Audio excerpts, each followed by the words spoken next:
past. It's an artifact of everything we've learned and experienced to this moment. So most people wake up in the morning and they think about their problems, and their problems are memories that are etched in their brain that are connected to certain people and certain problems at certain times and certain places. And the moment they start thinking of their problems, they're thinking in the past. The challenge is that every one of those problems has an emotion associated with it, and emotions really are a record of the past.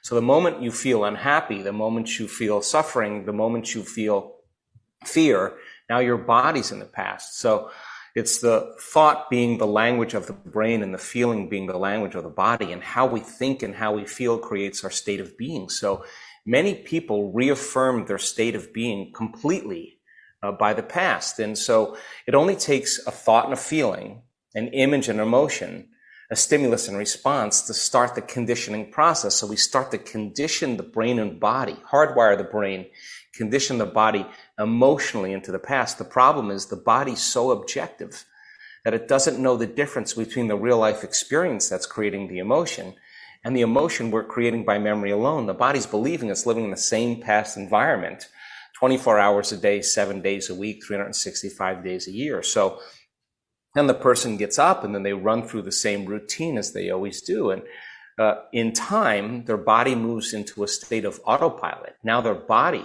is a set of programs, a habit that's dragging them into the same future based on what they did in the past. And so to change then also requires being greater than the emotions that have been conditioned into the body and the habituations that have been conditioned into the body in the predictable future. So we have to understand then that change requires not only being greater than the environment, but also being greater than our body, which is really, for the most part, been conditioned to be the mind. That's what a habit is.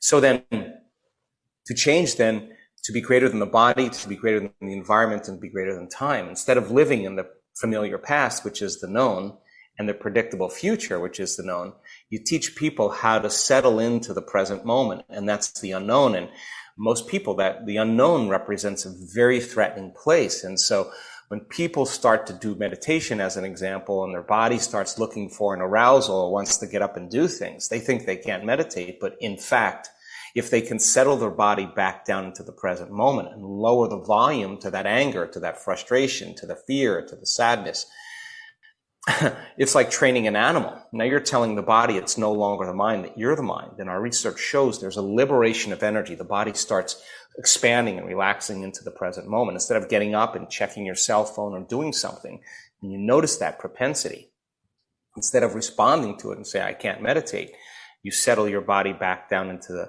the present moment. Now you're executing a will that's greater than the program, because most people lose their free will to a set of programs. And it's the act of doing this, to be greater than the conditions of our environment, to be greater than our body as the mind, and to be greater than time, that all of a sudden causes the person to start believing in themselves a little bit more.